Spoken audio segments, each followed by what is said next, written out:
This is The Quiet End, and tonight I'll tell you a story titled The Forgotten Horizon. Let's begin. They gathered near the center of the village, faces pale and hands trembling, their voices faltering under the indifferent glare of the sun. The solar storm had come with no warning, a brilliant flash in the sky followed by an invisible wave that swallowed their world whole. Radios were silent, watches frozen, and even the simple tools of their trade, plows, compasses, and lanterns, were now dead weight in their hands. It was as though the island had been severed from the pulse of life itself. The usual rhythm of nature was broken. No birds called, no breezes rustled the trees. The sea, always restless, now lay as still as mirrored glass, its surface reflecting the sky with an eerie perfection that repelled the gaze. And the sunlight, oh, the sunlight, it was wrong. It burned not with the familiar warmth of summer, but with a suffocating intensity that pressed down on their skin, leaving it slick with sweat even in the shade.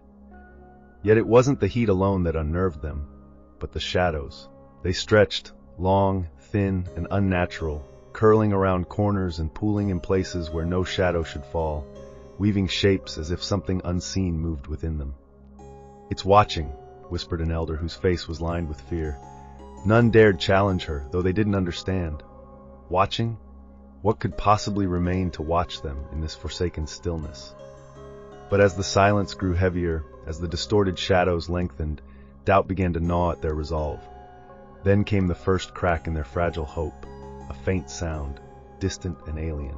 Not the call of an animal, nor the sound of the wind, but something hollow, metallic, echoing from the direction of the sea. Heads turned, breath slowed, and the oppressive fear became something worse, a creeping certainty that they were not alone.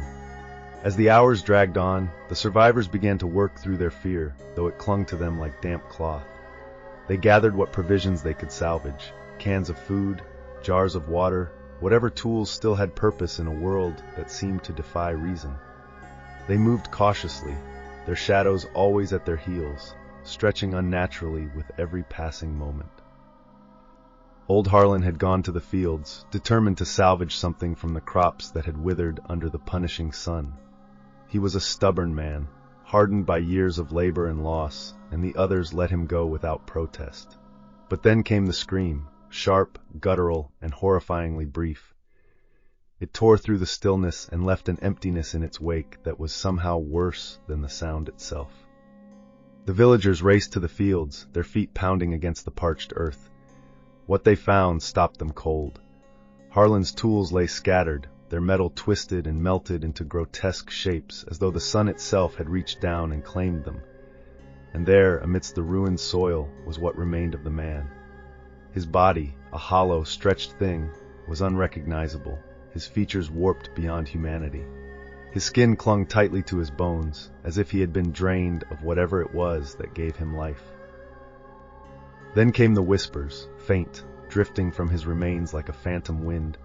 The words were incomprehensible, an ancient and alien language that clawed at the edges of understanding. Some covered their ears, others stood frozen, their eyes wide and unblinking, but all felt it, the presence. Whatever had taken Harlan wasn't content to let them be. It thrived here, in the light, under the sun they had once trusted. Panic spread like wildfire. The realization sank in, heavy and suffocating. There was no safety in the daylight. The lighthouse had stood for decades, a silent guardian perched upon the highest cliff of the island. It had been abandoned years ago, its beacon extinguished when the last keeper left. But in the wake of the solar storm, a desperate curiosity drove a small group to climb the rocky path to its rusted door. They hoped for answers, or perhaps just a reprieve from the oppressive sunlight. Inside, the air was stale and heavy, carrying the faint scent of salt and decay. Dust coated every surface, but the walls were alive with markings. Strange carvings etched deep into the stone, their precision unnatural, their meanings elusive. The patterns resembled constellations, but not the ones known to any of them. These stars had no place in the night sky they once remembered. And beneath the constellations, scrawled in jagged letters, was a single phrase: "The horizon remembers what man forgets." The group huddled together, the words chilling them more than the shadows that seemed to move just out of sight. When they returned to the village and spoke of what they'd seen, the elders exchanged uneasy glances. One by one, they began to recall fragments of old stories, half-remembered legends whispered in childhood. They spoke of the sun not as a giver of life, but as a sentinel, a barrier between this world and things that should remain buried, entities tied to its light, ancient and insatiable, waiting for their time to return. The solar storm, they said, had done more than disrupt their lives. It had awakened something. Fear spread like a contagion. The sun, once a source of comfort and order, was now a harbinger of death. Daylight was no longer sanctuary, it was execution. They thought the walls would keep them safe. The survivors nailed planks over windows, stuffed rags into keyholes, and sealed every crack they could find. The daylight, however, was not so easily denied. It filtered through regardless, weaving through the smallest imperfections in their defenses. But this was no ordinary sunlight. It moved unnaturally, bending and twisting, pooling in corners where shadows should have reigned. The shapes it formed seemed alive, writhing as though with purpose. And then came the whispers, soft, almost soothing, like the voice of a long-lost friend. They promised sanctuary, peace, and an end to the fear. At first, no one dared to respond, but the sound burrowed into their minds, relentless and cruel. One man, Elias, began to falter. He pressed his ear against the doorframe, drawn to the voices beyond. His eyes were wide, unblinking, his lips trembling as he mouthed their promises. No amount of pleading could reach him. Before anyone could stop him, Elias unbolted the door and stepped into the light. The sunlight embraced him like an old lover, and for a fleeting moment he smiled, an expression of pure, unsettling bliss. Then he fell. His body crumbled as if hollow, collapsing into a fine gray ash that scattered in the faint breeze. The whispers subsided, leaving nothing but silence and the acrid scent of despair. The survivors stared at the empty doorway, the realization sinking in like a weight they couldn't lift. Barricades would not save them.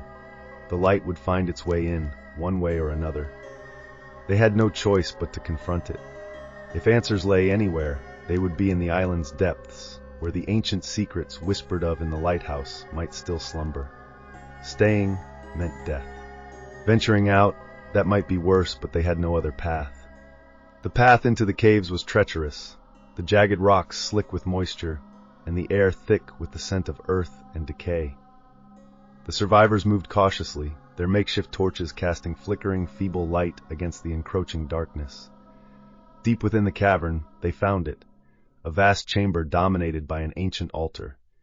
The stone surface was dark, stained with what looked like dried red stains. Shattered solar mirrors lay scattered around it, their jagged edges gleaming faintly in the torchlight.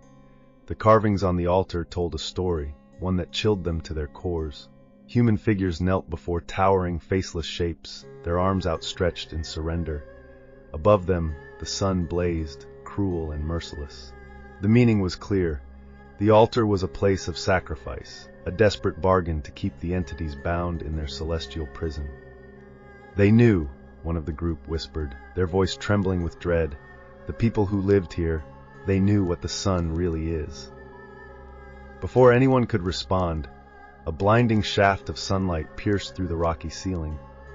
It shouldn't have been possible, the cave was far too deep. But the light moved with purpose, not nature. It struck the altar, and the air grew heavy with an overwhelming sense of presence, as though the walls themselves were watching. A scream tore through the chamber as one of their own. Marcus was seized by tendrils of shadow that writhed and coiled within the light. They wrapped around his arms, his legs, pulling him toward the altar. His cries echoed, raw and terrified, as the others scrambled to reach him, but the tendrils moved faster.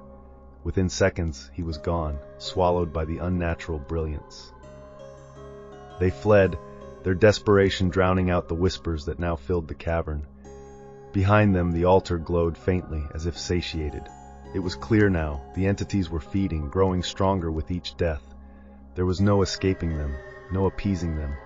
The survivors had disturbed something ancient, and it was awakening. It was Samuel who proposed the plan, his voice steadied by desperation. "The mirrors," he said, gesturing to the jagged shards they had carried from the altar. "They were used to reflect sunlight. If we can turn the light against them, maybe we can fight back." The others were reluctant, but the oppressive realization that hiding would only delay the inevitable forced their hands. They spent the night crafting a crude weapon, a series of mirror fragments bound together with strips of cloth and wire, designed to catch and redirect the light. When dawn arrived, the group positioned themselves just outside the village, where shadows stretched long and ominous. They didn't have to wait long. A shadowy figure emerged from the tree line, its form shifting and unstable, as though it existed halfway between solid and vapor. It moved slowly, deliberately, its presence suffocating.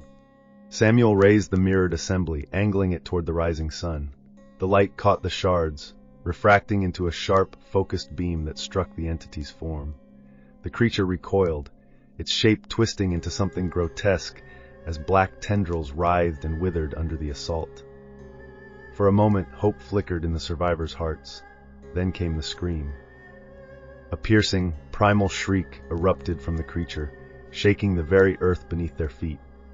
The sound tore through their ears like broken glass, causing several to collapse, clutching their heads as crimson streaks ran from their noses and ears.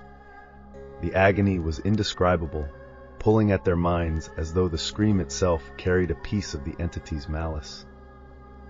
The shadow retreated, its form dissolving into the sunlight, but the cost was undeniable. Samuel was barely able to stand, his hands trembling as the mirror assembly slipped from his grasp. Two others were unconscious, their faces pale and streaked with red stains. The survivors were fractured, weakened, their fragile hope nearly extinguished. The light could hurt the entities, but it demanded a price they weren't sure they could keep paying. They returned to the lighthouse, their numbers halved, their spirits frayed. The climb was slower this time, each step weighted with the knowledge that their chances of survival were slipping away. Inside, the air was stifling, thick with the memory of what they had uncovered days ago. But the carvings, they were no longer the same. The constellations had shifted, their patterns alien and chaotic, pulsating faintly as though alive. Above the altar-like space on the wall, new symbols had emerged, their jagged lines cutting deep into the stone. The meaning escaped them, but the message, its malice, was clear. The horizon outside burned crimson, a fiery halo that consumed the sky. The sun had grown, its light warped and unnatural, and the shadows that once stretched long were gone. Now they realized there were no shadows left at all. From the horizon the entities rose, no longer scattered whispers in the light, but a single colossal form. It towered against the burning sky, its shape indescribable, its mass blotting out what little night remained. The island was trapped in eternal daylight, the sun a merciless eye that saw all. The survivors, broken and powerless, could only watch as the massive form shifted and pulsed, its arrival marking the end of their fragile resistance. One survivor remained, their breath shallow, their eyes wide with a mix of dread and resignation. They stood at the lighthouse's edge, staring at the glowing horizon. The whispers were clearer now, no longer distant murmurs, but a voice intimate and close, promising a release from the fear, promising oblivion. They closed their eyes as the warmth grew unbearable, sinking into their skin, pressing against their mind. And then there was nothing, no shadows, no cries, just light. Eternal, suffocating light.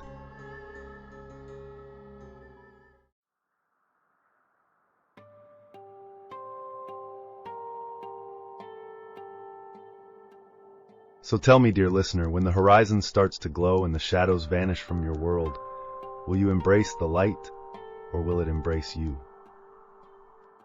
Subscribe for more chilling tales and hit the bell to stay in the dark. See you at the next quiet end.